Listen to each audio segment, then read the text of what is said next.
नमस्कार दोस्तों। हम सबको पता है कि यूएस के जो एनवॉय थे वो अरुणाचल प्रदेश में अपनी विजिट पर थे एक म्यूजियम के उद्घाटन में। और इस म्यूजियम के उद्घाटन में अपनी स्पीच के दौरान इन यूएस एनवॉय ने एक बहुत बड़ी टिप्पणी की है। उन्होंने कहा है कि world should respect India's borders. और बेसिकली ये टिप्पणी उन्होंने चाइना को क्रिटिसाइज करते हुए की है। हम सबको पता है कि चाइना और इंडिया का हमेशा बॉर्डर डिस्प्यूट रहा है अरुणाचल प्रदेश को लेकर, कभी अक्साई चीन को लेकर के। चाइना हमेशा उल्टे सीधे क्लेम करता रहता है और इंडिया का जो पार्ट है उसको वो हमेशा चाइना का इंटीग्रल पार्ट बताता रहता है। और इसी चीज को क्रिटिसाइज करते हुए यूएस के एम्बेसडर ने ये बात कही है।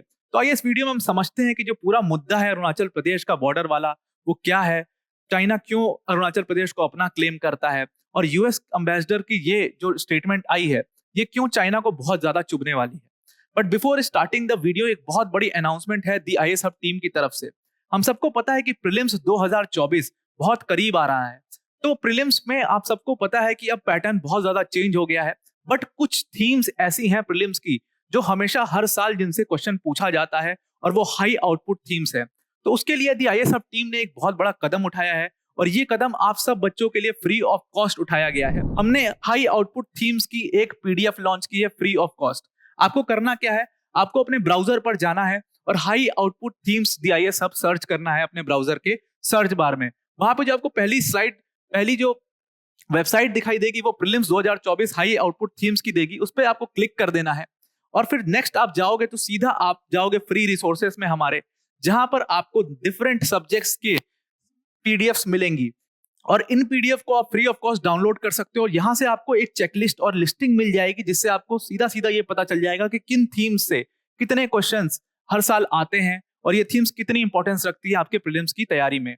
और इसी तरीके से आप अपनी तैयारी को स्पेसिफिक कर सकते हो, थीम बेस्ड कर सकते हो, जहां से आप ज्यादा से ज्यादा नंबर गेन कर सकते हो। Now let's move on to our video और समझते हैं कि आखिर ये पूरा इशू जो है वो क्या हुआ है और क्यों ऐसा कमेंट यूएस के एम्बेसडर ने मारा है। देखो, यूएस के जो एम्बेसडर थे एरिक गारसेटी, वो अभी एक म्यूजियम की उद्घाटन में गए थे और इसका नाम है इस म्यूजियम का the hump world war two museum. अब हम सबको पता है, अगर आप वर्ल्ड वॉर टू के टाइम पर जाओगे तो देखोगे दो पावर्स हुआ करती थी वर्ल्ड वॉर टू में। एक एक्सिस पावर थी और इस एक्सिस पावर में जर्मनी, इटली और जापान हुआ करता था। वहीं दूसरी ओर अलाइड पावर्स थी जिनमें इंग्लैंड, यूएसएसआर और यूएस हुआ करते थे। अब आप सबको पता है कि जापान ने जब पर्ल हार्बर पर अटैक कर दिया था, उसके बाद यूएस और जापान में सीधे सीधी जंग छिड़ गई थी। तो जापान एक बहुत बड़ी जंग लड़ रहा था बर्मा में उस टाइम का, और आज के टाइम का अगर आप देखो तो इसका नाम म्यांमार है। तो वहां पर जब जंग लड़ रहे थे जापानीज सोल्जर्स, तो बहुत बड़ी मात्रा में म्यांमार के बॉर्डर को क्रॉस करके वो जापानीज सोल्जर्स अरुणाचल प्रदेश में आ गए थे। अब क्योंकि अरुणाचल प्रदेश का एरिया आप देखोगे तो बहुत ज्यादा वहां पर जंगल है, पहाड़ियां हैं बहुत बड़ी बड़ी, तो वहां पर जाकर के जापानीज सोल्जर्स ने शरण ले ली थी। अब यूएस जो आर्मी थी, यूएस की एयरफोर्स थी, उसने क्या किया कि उसने बहुत सारे अपने एयरक्राफ्ट्स को भेजा इन अरुणाचल प्रदेश के जंगलों में उन जापानीज सोल्जर्स को मारने के लिए। तो अब क्या हुआ था, क्योंकि वहां पर बहुत बड़ी बड़ी पहाड़ियां थी, और हम्प का मतलब भी आप देखोगे तो पहाड़ी होता है, टीला होता है, टीला जैसा होता है। तो इस हम्प पहाड़ी की वजह से वहां पे बहुत सारी जो एयरक्राफ्ट थी वो वहां पर गायब हो गई और कुछ क्रैश कर गई, और बहुत ज्यादा अमेरिकन एयरक्राफ्ट की कैजुअलिटीज हुई थी। बहुत सारे अमेरिकन सोल्जर्स इसमें मारे भी गए थे। तो उन्हीं की रिस्पेक्ट के लिए ये हम्प वर्ल्ड वॉर टू का एक म्यूजियम वहां पर अरुणाचल प्रदेश में बनाया गया, और वहीं पर यूएस एम्बेसडर एरिक गारसेटी उसके इनॉग्रेशन में आए हुए थे। और इसी इनॉग्रेशन में आने के दौरान उन्होंने अपनी स्पीच के दौरान कहा कि जो वर्ल्ड है उसको अरुणाचल प्रदेश के जो बॉर्डर्स हैं उनकी रिस्पेक्ट करनी चाहिए। बेसिकली उन्होंने वर्ल्ड शब्द तो सिर्फ उसको ढकने के लिए यूज कर दिया, बट एक्चुअल में सीधा उनका प्रहार चाइना पे था।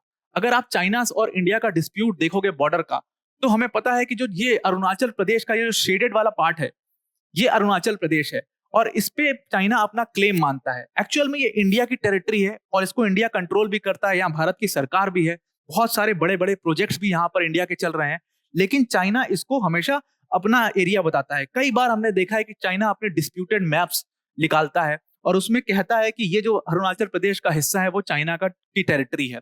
वहीं पर आप देखोगे ये अक्साई चीन वाला जो एरिया है, ये भी चाइना ने इल्लीगली